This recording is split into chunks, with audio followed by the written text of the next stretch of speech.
Hello everyone. The interior structure of the Earth can be broadly categorized into several layers based on their composition and physical properties. But first of all, we have to know that from where we knew about these several layers, what are its sources of information. So these sources of information is basically divided into two parts, direct sources and indirect sources. Direct sources में हम लोग को जैसे mining area में direct हम लोग खुदाई करते हैं तो उस टाइम हम लोग को जो रॉक्स मिलते हैं उससे हम लोग पता चल जाता है कि इसका डेंसिटी कितना है, ये हम मतलब कौन से लेयर पार्ट में पाया जाता है।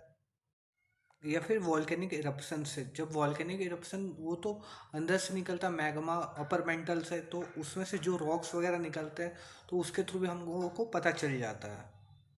तो हम लोग को डायरेक्ट सोर्सेस हो गया। अब इनडायरेक्ट सोर्सेस पे देखते हैं। इनडायरेक्ट सोर्सेस में है rate of change of temperature and pressure.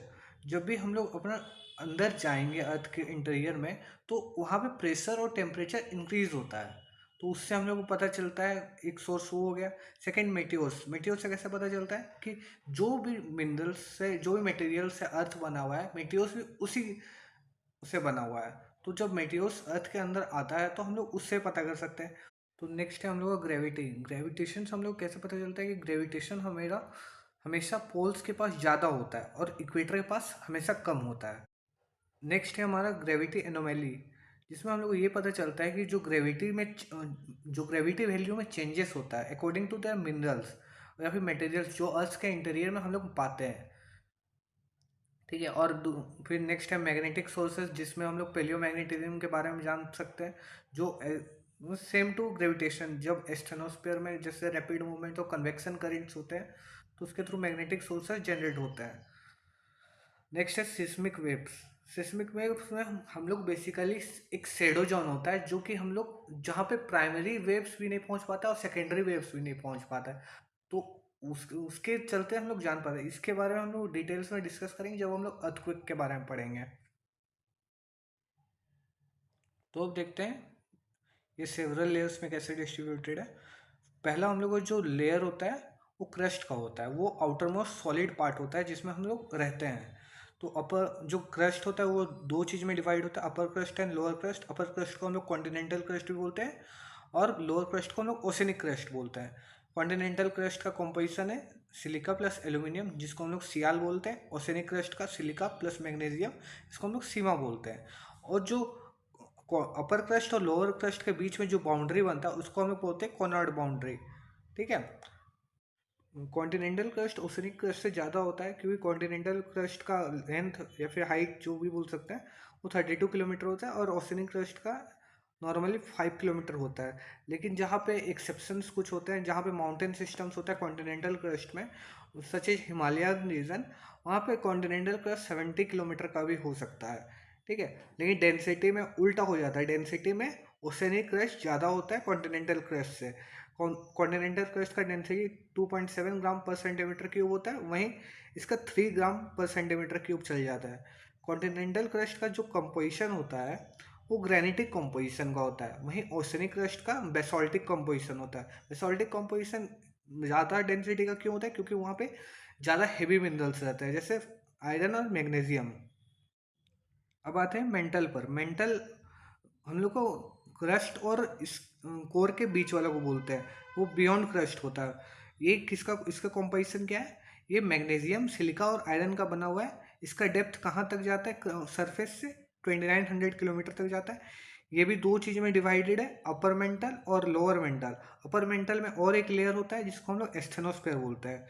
तो फिर जो boundary lower crust and upper mantle को जोड़ता है उसको हम लोग मोरोवाइकिक बाउंड्री बोलते हैं। इसका डेंसिटी होता है 3.9 ग्राम पर सेंटीमीटर क्यूब। और जो क्रस्ट और अपर मेंटल को जो मिला के बोलते हैं उसको हम लोग लिथोस्फीयर बोलते हैं। अपर मेंटल मतलब जो एस्थेनोस्फीयर के ऊपर वाला पार्ट, और जो पूरा क्रस्ट हो गया उसको मिला के लिथोस्फीयर बोलते हैं। इसका थिकनेस अराउंड 10 to 200 किलोमीटर हो सकता है। ठीक है। अब एस्थेनोस्फीयर देखते हैं। एस्थेनो एक ग्रीक वर्ड है जिसका मतलब होता है वीक।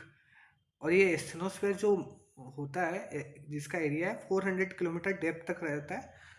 ये अपर अपर पोर्शन ऑफ मेंटल में रहता है, अपर मेंटल में ही रहता है। ये जो मेन सोर्स मैग्मा है, ये जो वॉल्केनिक इरप्शंस होते हैं तो ये सरफेस में बाहर आ जाते हैं, तो ये एस्थेनोस्फेयर से ही निकल के आते हैं। तो नेक्स्ट है हम लोग का कोर। कोर का कंपोजिशन क्या है? आयरन एंड निकल, नाइफ, नाइफ बोलते हैं ये हेवी मटेरियल्स होते हैं। यहाँ पे जो एरिया होता है इसको हम लोग बेरिस्फेयर बोलते हैं। कोर हम लोग का सेंटर ऑफ द अर्थ भी होता है, इसका डेंसिटी होता है 13 ग्राम पर सेंटीमीटर क्यूब। कोर हम लोग को दो चीज़ में डिवाइड है, outer core, inner core. Outer core हमारा लिक्विड स्टेट में होता है, जबकि इनर कोर हमारा सॉलिड स्टेट में होता है। टेम्परेचर क्या होता है कोर का? 1500 से टू 6000 सेल्सियस। बाउंड्री क्या होता है इनर कोर और आउटर कोर के बीच में? उसको बोलते हैं लेमन बाउंड्री। जो कोर होता है और उसका लेंथ क्या होता है, वो 2900 तक तो हम लोगों का मेंटल ही आता था। तो मेंटल से 2900 से लेकर 6300 kilometre from the surface of the earth, इतना दूर है। फिर हम लोग आते हैं, नेक्स्ट टॉपिक है हमारा डिसकंटिन्यूटी। डिसकंटिन्यूटी हम लोग किसको बोलते हैं? कहीं पे कोई ब्रेक्स होता है या फिर interruptions in the sequence of layers. जब भी कोई लेयर बनते रहता है उसमें कोई डिस्टर्बेंस हो जाए ड्यू टू जियोलॉजिकल इवेंट्स, उसको हम लोग डिसकंटिन्यूटी बोलते हैं। तो मतलब हम लोग जितना भी पढ़े, inner core, outer core, upper mantle, lower mental, continental crust, सबके बीच में कुछ ना कुछ डिसकंटिन्यूटी है। जैसे हो गया हमारा कोना डिसकंटिन्यूटी, ये ओशनिक क्रस्ट और कॉन्टिनेंटल क्रस्ट के बीच में मिलता है। ठीक है, फिर मोहो डिसकंटिन्यूटी जो हम लोग का कॉन्टिनेंटल क्रस्ट और अपर मेंटल में मिलता है। फिर हो गया हम लोग का रैपिड डिसकंटिन्यूटी जो अपर मेंटल और लोअर मेंटल के बीच में मिलता है। फिर गुटेनबर्ग आ जाता है जो लोअर मेंटल और आउटर कोर के बीच में आता है। फिर लेहमैन आता है जो outer core and inner core के बीच में आता है। ये इंपॉर्टेंट है, ये याद रखना पड़ेगा। देखो यहाँ पे जैसे हम बोले थे कि जो एस्थेनोस्फेयर है उसके ऊपर का जितना भी पार्ट हो जाए अपर मेंटल और क्रस्ट को मिला के उसको लिथोस्फेयर बोलते हैं। फिर अपर मेंटल एस्थेनोस्फेयर से जितना नीचे होके लोअर मेंटल तक उसको मेसोस्फेयर बोलते हैं। और लास्ट वाला जो कोर का पार्ट होता है उसको हम लोग बेरिस्फेयर भी बोलते हैं। तो आज के लिए इतना ही। Thank you, good day.